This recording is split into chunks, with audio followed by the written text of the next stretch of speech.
So guys, जो single phase induction motor होती है उसका सबसे मेन पार्ट होता है उसका स्टेटर और उसका रोटर। जो उसका स्टेटर होता है वो एक स्टेशनरी पार्ट होता है जिसमें होती हैं स्लॉट्स, जिसमें हम लगाते हैं सिंगल फेस वाइंडिंग्स जिसे हम मेन वाइंडिंग भी कहते हैं। और इसमें एक और वाइंडिंग होती है जिसे हम ऑक्सिलरी वाइंडिंग कहते हैं। सो ये जो ऑक्सिलरी वाइंडिंग होती है इसकी अरेंजमेंट कुछ इस प्रकार से होती है कि इसे मेन वाइंडिंग से 90 डिग्री के डिफरेंस में या फिर ऑलमोस्ट 90 डिग्री के डिफरेंस में लगाया जाता है। इसे हम कुछ इस प्रकार से समझ सकते हैं कि जो मेन वाइंडिंग है वो वर्टिकली लगी होती है स्टेटर में, और जो ऑक्सिलरी वाइंडिंग होती है वो हॉरिजॉन्टली लगी होती है स्टेटर में। सो दोस्तों, ऐसा इसलिए करते हैं, इन दोनों वाइंडिंग्स की एक स्पेशल अरेंजमेंट इसलिए करना पड़ता है ताकि हम एक सही रोटेटिंग मैग्नेटिक फील्ड को यहाँ पे क्रिएट कर सकें, तभी हमारा रोटर रोटेट कर पाएगा इसमें। सो दोस्तों, एक चीज़ ध्यान में रखनी है कि कुछ सिंगल फेस इंडक्शन मोटर्स की जो वाइंडिंग की अरेंजमेंट होती है वो थोड़ी कॉम्प्लिकेटेड हो सकती है, बट यहाँ पे मैंने इसे सिंपल दिखाने के लिए इसे सिंपल बनाया है। ओके, सो गाइस, अब देखते हैं सबसे मेन चीज़। सो अगर हम यहाँ पर अपनी ऑक्सिलरी वाइंडिंग्स को हटा देते हैं स्टेटर से, सिर्फ मेन वाइंडिंग्स को यहाँ पर रहने देते हैं, तो जब हम सप्लाई देंगे अपनी मेन वाइंडिंग्स को, फिर उस वाइंडिंग से बनेगी हमारी चेंजिंग मैग्नेटिक फील्ड्स, जिसे हम डबल रिवॉल्विंग फील्ड थ्योरी से समझेंगे, जो कि बहुत इंपॉर्टेंट थ्योरी है। सो गाइस, अगर इसे सिंपल वे में कहें तो इसका मतलब यह है कि यहाँ पर जो बनने वाली मैग्नेटिक फील्ड है वो कुछ इस प्रकार से एक्ट करेगी कि जैसे यहाँ पर दो रोटेटिंग मैग्नेटिक फील्ड्स बन रही हों, और वो दोनों रोटेटिंग मैग्नेटिक फील्ड्स अलग डायरेक्शंस में रोटेट करेंगी।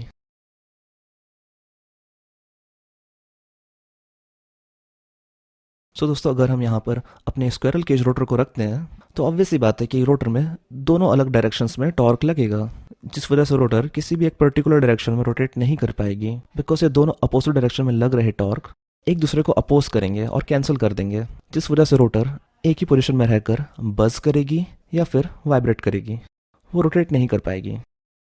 बट गाइस, एक इंटरेस्टिंग बात पता है कि अगर हम इस रोटर को किसी एक ही डायरेक्शन में अच्छे से रोटेट करवा देते हैं तो रोटर इंटरेस्टिंगली उसी डायरेक्शन में रोटेट करती रहेगी।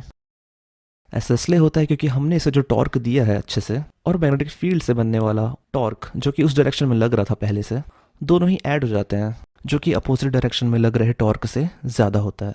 यही स्टार्टिंग टॉर्क प्रोवाइड करने के लिए हमें क्रिएट करना होगा एक और मैग्नेटिक फील्ड को, और इसलिए हम लगाते हैं इसमें ऑक्सिलरी वाइंडिंग को।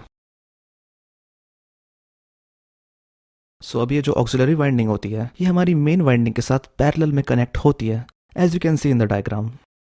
बट इसे सिर्फ पैरेलल में कनेक्ट करना ही काफ़ी नहीं होता है, बिकॉज दोनों वाइंडिंग्स में फ्लो होने वाला करंट एक ही फेज में होगा, और हमें क्रिएट करना होगा एक फेज डिफरेंस दोनों के बीच में। बिकॉज अगर हम ऐसा नहीं करते हैं तो उससे हमें कोई रिजल्ट नहीं मिलेगा, बिकॉज ये पहले की तरह ही दो रिवॉल्विंग मैग्नेटिक फील्ड्स को क्रिएट कर देगा। सो फेज डिफरेंस क्रिएट करने के लिए हम लगाते हैं ऑक्सिलरी वाइंडिंग के साथ सीरीज में या तो रेजिस्टर को लगाएंगे या फिर कैपेसिटर को लगाते हैं हम। सो एग्जांपल के लिए हम यहाँ पर लगाएंगे एक कैपेसिटर को, जिससे होगा ये कि हमारी जो मेन वाइंडिंग और ऑक्सिलरी वाइंडिंग्स है उन दोनों वाइंडिंग्स में फ्लो होने वाले करंट्स में क्रिएट हो जाएगा फेज डिफरेंस। हैंस दोनों वाइंडिंग से बनने वाली रिजल्टेंट मैग्नेटिक फील्ड एक परफेक्ट रोटेटिंग मैग्नेटिक फील्ड होगी, और यही रोटेटिंग मैग्नेटिक फील्ड हमें चाहिए है रोटर को इनिशियली रोटेट करवाने के लिए। सो अभी ये जो सिंगल रोटेटिंग मैग्नेटिक फील्ड होगी ये रोटर केज के बार्स को कट करेगी, जिससे कि Faraday's law of electromagnetic induction की वजह से रोटर बार्स में ईएमएफ इंड्यूस होगा, यानी कि इसमें करंट फ्लो होगा, और जस्ट बिकॉज ये केज शॉर्ट सर्किट है तो ये करंट पूरे केज में फ्लो होगा। अब इसके आगे की जो प्रोसेस है उसे समझने के लिए हम दो लॉ देख सकते हैं, या तो हम लॉरेंट्ज फोर्स लॉ देख सकते हैं या फिर लेंज़स लॉ देख सकते हैं। सो इस वीडियो में हम देखेंगे कि लॉरेंट्ज फोर्स लॉ क्या स्टेट करता है। वो यही कहता है कि अगर कोई करंट कैरिंग कंडक्टर किसी मैग्नेटिक फील्ड के अंदर है तो उस कंडक्टर में एक फोर्स लगेगा, और रोटर के केस में एक टॉर्क लगेगा, और उसका डायरेक्शन होगा रोटेटिंग मैग्नेटिक फील्ड के डायरेक्शन में, जिस वजह से रोटर रोटेटिंग मैग्नेटिक फील्ड के डायरेक्शन में रोटेट करेगी।